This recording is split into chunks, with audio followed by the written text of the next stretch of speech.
सम्राट विक्रमादित्य के दरबार में एक दिन एक घबराया हुआ सैनिक आया और बोला, महाराज, हमारे राज्य के एक गांव में अजीब घटना हो रही है। जो भी वहां रात में जाता है वह अगली सुबह पत्थर का बन जाता है। विक्रमादित्य यह सुनकर चौंक गए। उन्होंने तुरंत अपने सबसे वीर योद्धाओं के साथ उस गांव की ओर प्रस्थान किया। गांव पहुंचते ही उन्होंने देखा कि वहां कई इंसान पत्थर की मूर्तियों में बदल चुके थे। गांव के लोग डर से अपने घरों में छिपे हुए थे। तभी एक बूढ़ी महिला आई और करुणा भरे स्वर में बोली, महाराज, यह सब एक तांत्रिक की करतूत है। वह यहाँ आकर लोगों पर जादू करता है और उन्हें पत्थर का बना देता है। विक्रमादित्य ने रात में उस तांत्रिक को पकड़ने की योजना बनाई। वे अकेले जंगल में गए और चुपचाप एक पेड़ के पीछे छिप गए। आधी रात को अंधेरे में एक काला साया आया। वह तांत्रिक था। उसने मंत्र पढ़ना शुरू किया और हवा में राख उड़ा दी। अचानक एक पेड़ पत्थर का बन गया। विक्रमादित्य ने बिना समय गंवाए अपनी तलवार निकाली और तांत्रिक पर वार कर दिया। तांत्रिक घबराकर भागने लगा, लेकिन विक्रमादित्य ने उसे धर दबोचा। तांत्रिक कांपते हुए बोला, मुझे मत मारो महाराज, मैं शाप को वापस ले लूंगा। विक्रमादित्य ने कड़े स्वर में आदेश दिया, यदि अपने प्राण बचाने हैं तो अभी सभी पत्थर बने लोगों को वापस इंसान बनाओ। तांत्रिक ने मजबूर होकर मंत्र पढ़े और देखते ही देखते सभी लोग फिर से जीवित हो गए। गांव वालों की आंखों में खुशी के आंसू थे। राजा ने तांत्रिक को आजीवन कारावास की सजा दी और गांव वालों को आश्वासन दिया कि अब वे सुरक्षित हैं। सभी ने सम्राट विक्रमादित्य की जय जयकार की। सम्राट विक्रमादित्य के आदेश पर तांत्रिक को कारागार में डाल दिया गया। सबको लगा कि अब संकट टल गया है, लेकिन विक्रमादित्य के मन में संशय था। रात गहरी हो चुकी थी।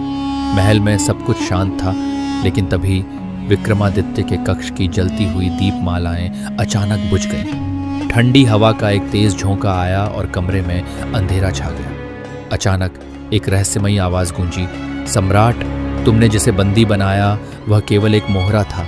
असली शक्ति अब भी स्वतंत्र है। विक्रमादित्य तुरंत उठे और तलवार संभाली। उन्होंने चारों ओर देखा, लेकिन कोई दिखाई नहीं दिया। तभी एक धुंधली आकृति सामने प्रकट हुई, काले चौगे में लिपटी, आंखों में जलते अंगारे जैसी चमक। विक्रमादित्य गरजे, कौन हो तुम? परछाई हंसी और बोली, तुमने उसे कैद करके भूल की है। अब तुम्हें इसका अंजाम भुगतना होगा। आधी रात के बाद तुम्हारे महल में कुछ ऐसा होगा जिसे रोक पाना तुम्हारे लिए असंभव होगा। इतना कहकर वह आकृति विलीन हो गई। विक्रमादित्य समझ गए कि यह संकट अभी समाप्त नहीं हुआ है। उन्होंने तुरंत अपने प्रमुख योद्धाओं को बुलाया और आदेश दिया, हम सबको सतर्क रहना होगा। कोई न कोई अज्ञात शक्ति अभी भी सक्रिय है। हमें इसका पता लगाना ही होगा। रात बीत रही थी, लेकिन हर किसी के मन में एक ही सवाल था, आधी रात के बाद क्या होने वाला है? सम्राट विक्रमादित्य के महल में घड़ी की सुइयां जैसे ही आधी रात पर पहुंची, महल में अजीब घटनाएं होने लगीं। पहले तो महल की दीवारें कांपने लगीं, फिर एक के बाद एक दीपक बुझ गए। एक ठंडी हवा महल में घूमने लगी और ऐसा लगा जैसे अंधकार स्वयं जीवित हो गया। पहरेदारों के कदम डगमगाने लगे। तभी महल के मुख्य द्वार पर एक जोरदार धमाका हुआ। पहरेदारों ने देखा कि कारागार में बंद तांत्रिक की कोठरी का दरवाजा अपने आप खुल गया था और तांत्रिक गायब था।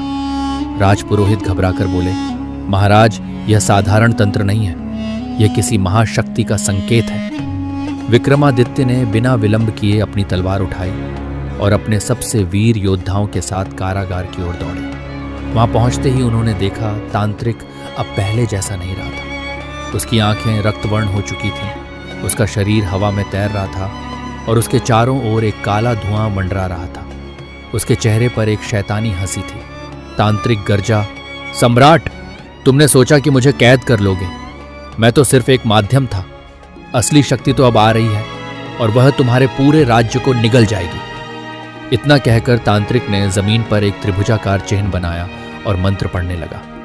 देखते ही देखते महल की जमीन कांपने लगी और वहां एक गहरा गड्ढा बन गया। उस गड्ढे से एक भयंकर काली शक्ति निकलने लगी। विक्रमादित्य समझ गए कि अब यह लड़ाई किसी साधारण तांत्रिक से नहीं, बल्कि किसी प्राचीन और दुष्ट शक्ति से होने वाली है।